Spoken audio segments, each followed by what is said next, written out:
Алтан гарт Сонька. Түүний жинхэнэ нэр нь Шентлиас Суура Лейбова Соломняк Блювштейн. Альва юмыг сэдэцдэхтэй гарамгай хулгайч луйрчин дээдсийн даны хатагтай гэлэнмаа юм уу жирийн үйлчлэгч болон хувирч жүжиглэж чаддаг. Түүнийг банзал өмссөн шулам ямар ч хүний гарцаараа ховстон татаж соронцддаг увдстай үзэсгэлэнт шулам гэдэг байжээ. София Блювштейн охин ахуй нэр нь Шентлиас Суура Лейбова Соломняк. Ирэх чөлөөтэй нэг удаан наслаагүй гих бөгөөд 40 гаруй жил наслсан гэдэг. Хар багасаа л жижиг сажиг хулгай яж авсаар сахалын цөлөгт хүртлээ энэхүү мэрэгчлээ орхиогүй нэгэн. Тэрээр энэхүү мэрэгчлээ үнэхээр гарчиж мэрэгссэн байжээ. Түүний авиас үзэсгэлэн гоо царай, залмих, огт хэнэггүй байдал зэрэг нь энэхүү өдөөний бүсгүйг Луврын суу бэлгийн алтарт гаргажээ. Алтан гарт Сонька зочдуудлууд алт мөнгөний дэлгүүрүүд болон Орос Европоор галт тэргээр зорчин явах үедээ хулгай хийн. Ганган овц өмсөж, огт танихгүй хүний гадаад паспорт өртөлж аваад Москва болон Санкт-Петербург, Одесс, Варшавын чиглэлийн дээд зэрэглэлийн тансаг буудлуудад бууж, өрөөний байрлал, орох гарах хаалгануудыг урьдчилан сайтар судалдаг байв. Сонька зочдуудад хулгай хийхээ Тут Морган гэж нэрлэдэг байжээ. Бүсгүй хөлөндөө эсгийн шахаа угалж аваад өглөө үүрээр босож зочинтой өрөөнүүдээр сэмхэн гисэж гарт таарлцсан бүхнээ хулгайлж эхэлнэ. Хэрвээ өрөөний эзэн гинт сэрх юм бол тэрээр юу ч болоогүй мэт өрөө андуурсан хүн болж гадуур уцаа тайлан орондоо орох гэж байгаа дүр гаргана. Энэхүү жүжиглэл нь хоёр талаас уучлал хүссэн эвгүй байдлаас гарах гэсэн хэсгээр дуустдаг. Нэгэн удаа Одесс хотын цагдаагийнхан Сонькагийн өрөөнөөс түүний хулгай хийхэд зориулж ойсон тусгай хувцсыг олжээ. Энэхүү хувцас нь үнийг хэлэхэд шууд ашиг өргөн том халаастай хагас алт гэрийн буудал давуу орхууц хэмжээтэй байсан гэдэг. Сонька нэн ялангуяа алт мөнгөний дэлгүүрт өөрийнхөө жинхэнэ авиасыг гаргадаг байжээ. Олон харан худалдаа авагчийн нүдэн дээр өөрийн туслах агентууд худалдагчийн анхаарлыг сарниулж байх хооронд үнэт чулуун ертөнцүүдийг тусгай зорилтоор ургуулсан урт хумсан дороо нуух, бүгж олон ертөнцүүдийг хуурамч эд зүйлээр солих, эсвэл ертөнцөө савтай цэцгэн дор нуугаад маргааш нь ирж авдаг байжээ. Түүний хамгийн том хулгай нь галт тэргэн дотор болдог байжээ. Хулгай нь голдуу 1-р зэрэглэлийн тасалгаанд болдгоор онцлогтой. Түүнд юм алдсан хүмүүс, голдуу банкны ажилтнууд, гадаадын худалдаачид, томоохон газар эзэмшигчид, тэрж байтугай цэргийн генералууд хүртэл байсан байна. Нэгэн жишээг дуртахад доод Новгородын галт тэргэнд тэрээр 213 мянган рубль хулгайлсан түүхтэй. Нүдгийн албан дэгжин увцалсан Сонька бүсгүй хамт яваа зорчигчдоо өөрийгөө маркиз гүнгээ авахаа юм уу эсвэл баян үний эхнэр хэмээн танилцуулна.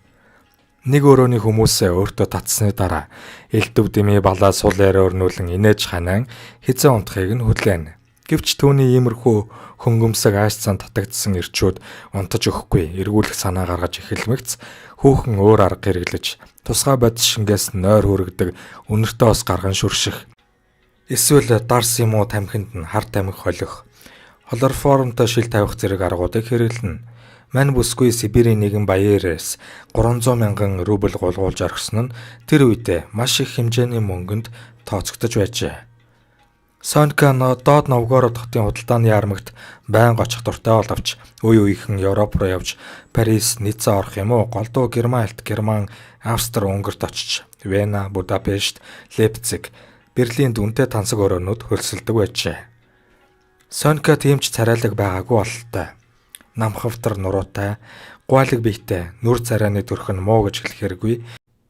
Ямар ч эр хүнийг өдөөс нь тачаангуй харцтай байжээ. Хүнтэй ярилцж байхдаа харцсан гэмгүй цагаан цайлган хүний дүрийг чадварлаг илтгэн. Сонька байнга нүүр хувиргах бодог шунхт бидээ авч явна. Хиймэл хөмсгнөөс ахуулаад хиймэл ус Парисын үнэтэй бүрхмалгай өслөг эдэр хийсэн ороолт нөмрөг үнэтэй алт эрдэнцээр гоёх дуртай байжээ. Бас дээр нь тансаг хангалуун амьдралд дурлана. Түүний амрах дуртай газрууд нь Крим, Пятигорск, харин гадаад бол Мариандын сувилийн газар. Тэнд очимогцоод өөрийгөө ямар нэгэн язгууртан гаралтай авахаа хэмээн танилцуулж нэрийн хуудасаа тараах дуртай байжээ. Харин мөнгийг мөнгө гэж огт тооцдоггүй. Дараа нь хэрэг болно хэмээн цааш нь хийдэггүй. Бага хэдийгээ тэр дор нүгүү хийж орхино. Нэгэн удаа Вена хотод хулгай хийсний дараа эд зүйлсээ барьцаалан зээлдүүлэх газар тавьж 15,000 рубль авмагцаа нүд ирэмхийн зуур үрж орхих жишээтэй. Явандаа ганцаараа ажиллах нь уйдгартай санагдаж хамаатан саднууд, урдан салсан нөхрүүд болон зартаа нэр тулгаач Березен, Швед, Норвегийн харьяат Мартин Якобсон нартай нийлэн бүлэг байгуулсан байна. Бүлгийн гишүүд түүнд үг дуугүй захирагддаг байжээ. 1866 онд Сонька галт тэрэгний аян замын даруухан хулгайч байв. Мөн энэ үед тэрбээр эхний нөхөр болох Розенбадаас зугтахдаа 500 рублийг нь аваад арилаад өгчээ. Хэн нэгнийд нь түүний охин өсөж байв. Ингээд Клийн орхоор явх замдаа нэгэн залуухан цэргийн дэгжин Юнкер сонсогчийг хараандаа авчээ. Бүсгүй түүнд ойртон сууж толгоо мөхийн мэдлээд ирээдүйн хурандаа хэмээн өргөмжлөн нэрлээд түүний хөлтөнд гялалзах гоёмсог гутал мөрөвч цэргийг нь гайхан биширсэн харц чулуудав. Ингээд залуухан офицер гинхэн бүсгүйг хайр ивэлдэ авахар шийджээ. Галт тэрэг Клийн өртөөн дээр ирж түр зогсоход бүсгүй өөрийн ивэгчтэй хандан ундаанд яваад ирэхийг хүсжээ. Ингэж Сонька эхний ба эцсийн удаа нотлох баримттайгаар газар дээрээ баригдах нь тэр. Гэвч энэ удаа яаж игээд молторч дөнгөжээ. Цагдаагийн хэсэгт ирмэгцээл уйлан хайлан байж галт тэрэгнээс хоцорсон бүтлгүй сонсогч залууга яриад өөрийн гар тэшийг андуурч түүнийхийг авчихсан болж таарсан гих зэргээр цагдаа нарын толгойг хэрүүлж дөнгөжээ. Гэхдээ мэдүүлгийн протоколд залуу Юнкерийн 300 рубль алга болсон тухай тэмдэглэл үлджээ. Хэдэн жилийн дараа Сонька баг театрт очив. Тэнд анхны нөхөр болох Ицка Розенбадтай тааралджээ. Ингээд хоёул нийлж аваад томхон лувр хийхээр тохиролцов. Ицка угаасаа алей ошин зантай яриа хөөрөөтэй нэгэн тул тэр даруйд ямар ч хүний итгэлийг олдог авьяастай ажээ. Угаас өөрөө алт мөнгөний идэл үнэтэй чамин зургуу цуглуулдаг байсан болоод ч тэрөө өөрөө өнөт хэдлийн дэлгүүр ажиллуулж Сонькагийн хулгайлж авчирсан эд зүйлсийг борлуулдаг байжээ. Заримдаа үл хөдлөх хөрөнгийн 8 арилжаач үсрэгнэ. Нэг удаа тэр хоёр хүний байшин гаднаас нь харуулж байгаад өөр хүнд зарчихсан ч удаатай. Угтаа тэрхүү байшингийн эзэд болох ах トゥ Артемовчууд Италид 2-7 хоног амраад ирэхэд нь ийм хэрэг явдал мандсан байжээ. Тухайн байшин худалдаа өгч Динкевич байгаа бүх мөнгө 125,000 рублиаш авах байж үл хөдлөх хөрөнгийн эзэн гэгдэх Ицкад доолон өгөхөд цаадах нь худалдаа авсан үнэн болох тухай баримтад гарын үсгээ зурж аль бие усны хүндэтгэлтэйгээр Динкевичт гарт болсон байна. 2-7 хоноогүй адил хагартлаа баярлаж жаргалдаа өмсөн Динкевичтэр ах トゥ Артемовууд ирснээр хамаг хэрэг мандах нь тэр. Хөөхий Динкевич өөрийгөө боомлон хөнөв. Энд нэг сонирхолтой зүйлийг дуртахад Сонька энэхүү луврыг хийхдээ өөрийнхөө бүлгийнхээ бүх гишүүдийг татан оролцуулсан агаад нэг нь морин тэрэгний дэлбэгч болон жүжиглэж Динкевич болон Сонькад үйлчилж нөгөө нь байшингийн эзний туслах нь болж Ицка нь үлд хөдлөх хөрөнгийг нь баталгаажуулагч төлөөлөгч болж байжээ. Гуруулаа Сонькатай гэр бүл гэсэн баталгаатай байсан байна. Сонька нэг биш удаа баригдаж байжээ. Түүнийг хулгай болон залилангийн хэрэгээр Варшав, Петербург, Киев, Харьков зэрэг хотуудад шүүж байсан боловч тэр маш самбаатагаар цагдаа нарын хараа хяналтаас мултрах юм уу? Эсвэл өөрийгөө цагаатгуулж чаддаг байжээ. Түүний араас Европын цагдаагийн байгууллага удтал хөөцөлдөж байсан байна. Будапешт хотод гэхэд эзэн хааны нэрэмчид шүүхийн танхимынхан түүний эдэлж хэрэглэж байсан бүх эд зүйлийг хураа авах тухай шийдвэр гаргаж байсан бол Лейпциг хотын цагдаагийн газар 1871 онд Сонькаг Оросын цагдаагийн газарт хүлээлгэн өгч байжээ. Энэ үеэр Сонька зугтаж амтсан боловч нэг их удалгүй Вен хотын цагдаагийнхан түүнийг дахин баривчилж хулгайлсан эд зүйлстэй авдрыг нь битүүмжилсэн байна. Ингээд түүний аз нь харж эхлэв. Түүний нэр сонин болгоны тэргүүн нүрэн дээр дураах болж цагдаагийн эсгүүдэд түүний зураг өлгөөтэй байх болов.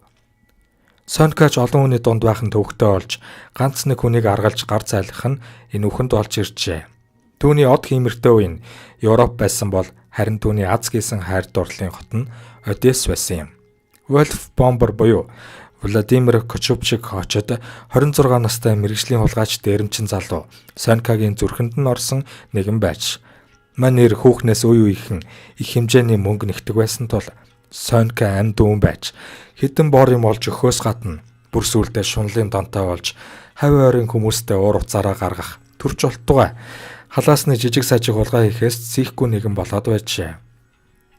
Кочупчиг нэгэн удаа нууц амрагтаа үнэтэй бэлэг өгөхөөр шидэж үнэт хэдлийн худалдаачин дээр очиж нэгэн үнэтэй алмазын чулууг харьцангуй хямд үнээр барьцаалах санал тавихт нь цаатах нь ч уухан тас зөвшөөрхөн дээр манер олсон мөнгөөрөө Сонькад үнэтэй оролт авч өгч сүйд майд болцгооч.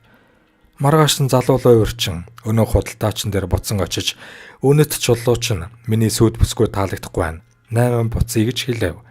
Худалдаачин дуртай дургуй чулууга буцаан аваад сайтар хартал тэр нь хуурамч өдөөжээ. Тэр дорн цагдаа дуудан Кочупчигийг баривчлан автал цаатах нь наад чулуугч нь Сонька над өгсөн юм хэмээн мэлцэж бүсгүйг баривчлуулав. Бүсгүйг шүүх ажиллагаа 1880 оны өвөл Москва хотын тойргийн шүүхэд болов. Сонька юу ч мэдэхгүйг энэ томоогүй бүсгүйн дурд тоглох гэсэн боловч тэр бүхэн нь талаар болжээ. Шүүхээс түүнд эд мөрийн баримтууд болон гэрэл зургийг нь харуулсан боловч тэрээр Сонька гэдэг чинь огт өөр эмэгтэй гэж өөрийнхөө зүтгэсээр л. Эцэст нь цагдаа нар түүний гэрт ховсгалт хуулгын хуудасууд нууцаар тавиад нэгжлэгээр олдсон хэмээн ялт болгоход аргагүй эрхэнд хэрэгээ хүлээж эхэлсэн гэдэг. Ингээд шүүхийн шийдвэрээр Варшавын хараад Шендл Суруу Лебова Розенбадын бүх хэд тогшлыг хураан авч Сибирийн хамгийн алс хол бөглүү газар цөлөх шийдвэр гаргажээ. Түүний цөлгийн газар нь Эрхүү мужийн Лушкин нэртэй нэгэн бөглүү тосгон байжээ. Сонька 1885 онд тэндээс оргосон боловч 5 сарын дараа дахин баригдав.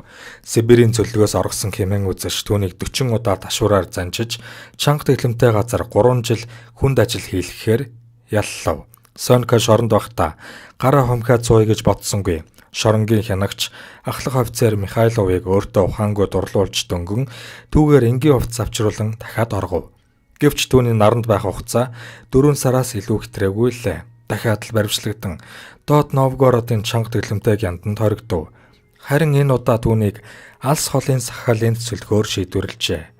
Сонька угаас эр хөнгөө удаан байж чаддгүй нэгэн тул цөллөгөнд явж байх замдаа нас тогтсон идэж юу ч хийхээс зийхгүй жинхэнэ ясны хулгайч алуурчин бүүргэн хэмээх очтой нэгэнтэй дотносжээ. Сахалинд очмогцоол тэрээр босод эмэгтэйчүүдийн адилаар чөлөөт иргэн шиг амьдрах болов. Хизээний тансаг орчинд амьдарч сурсан Сонькагийн хувьд тентхийн амьдрал мэдээж диваажин шиг байгаагүй нь лавтай. Хэд гурван зоос олмогцоол шоронгийн харуул татгуулан үүдний харанхуй өрөөнд амрагтайгаа сэмхэн уулзахдаа хэрхэн оргох тухайгаа ярилцдаг байжээ. Тэр үед Сахалинаас оргох нь тийм ч хэцүү биш байсан бололтой. Бүүргэний төлөвлөгөөр бол оргомогцоо уул хадаар дамжин Арлын хамгийн хойд болонд очиж тэнд ганцхан цэргээр мануулсан модны ажил хийдэг 30 хоригдлыг уруу татаж сал уяад их газар хүрэх санал байлаа. Гэтэл эрх танк сурсан. Тэгээд ч удаан хугацаанд үл даах чадваргүй Сонькад арай өөр санал байжээ. Тэр хоёр оргохдоо хинээс ч нуугдалгүй ил явах болно. Сонька хоёрын хувцас өмсөж хүн алсан хэрэгтэн хүргэж явна гэж таарлцсан хүмүүст хэлнэ. Тэгээд их газарт хүрнэ. Бүүргэн ч энэхүү саналыг нь зөвшөөрч хоёгийг алж хувцсыг нь Сонькад өмсгөв. Нэг их удалгүй бүүргэнийг хамгийн түрүүнд баривчлав. Цааш ганцаар явж байсан Сонька замдаа дөөрч цэргийн харуул дээр яваад орчихжээ. Александрийн нэрэмжит цэргийн эмч нараа Сонькаг давхар үетэй байсныг мэдээд зодож занчихгүй байхыг хүссэн нь түүний аз болжээ. Харин бүүргэнийг 40 удаа ташуураар занчиж гар хөлийг нь дөнгөлөв. Нэг их удалгүй Сонька хүүхдээ золбуулжээ. Түүний хэрэг даамжран хүндэрч луур хийхээс гадна тентхийн дэлгүүрийн хөдөлтөгч Никитины амнасыг хөнөөхөд голлох үүрэг гүйцэтгсэн гэж үзэж байлаа. 1891 онд Сонькаг цөллөгөөс 2 удаа оргосон гэж яллан Сахалины зартаа алуурчин цагдаа Комлевт хүлээлгэн өгөв. Комлевч түүнийг олон зуун хоригдлуудын нүдэн дээр хамаг хувцсыг нь тайлуулж чармаа нүцгэлээд 15 удаа ташуурдав. Энэ үеэр Сонька ганц ч үг ган хийсэнгүй төвчин өнгөрөөжээ. Дараа нь чүү чамаа мөлгсөөр нааран дээрээ хөвтөд өгчээ. Бүтэн 2 жил 8 сар гартаа гавтаагаар ганц хүний бүүдгэр харанхуй өрөөнд хоригдсон байна. Сонькатай уулзах гэж зохиолч сэтгүүлч долон гадаадынхан эрцгэн.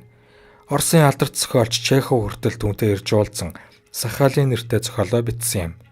Зарим нэгэн түүнтэй хамт зураг татуулах дуртай байсан гэдэг. Тэр үед Сонька 45 настай байсан гэх. Сонька хоригдох хугацаагаа дуусгаад Сахалинд чөлөөт иргэн шиг амьдрах ёстой байсан юм. Тэрбээр орон нутгийн цайны газрын эзэн болж Кавасискэн хаяа нэг лангуунд ороосоо хулгаагаар архит амлан шаглаж сайхан ааштай үедээ бүжиг цэнгүүн зохион байгуулна. Тэр үед онц хүнд гэмт эрхтэн Николай Богданов гэгчтэй нийлсэн түүний амьдралыг жинхэнэ там болгон хувиргасан юм. Өвчин эмгэгт ороогдсон хүнд хэцүү амьдралд залхсан хөөрхий тэрбээр дахин орохоор шийдэв. Александровск сууринаас 2 өртөө орчим газар холдоод хамаг хүч тэнхээ нь барагдаж муужран унсан байхад нь харууллынхан түүнийг олсон байна. Хэд хоногийн дараа Сонька алтан гар хорвоогийн мөнх босыг үзжээ.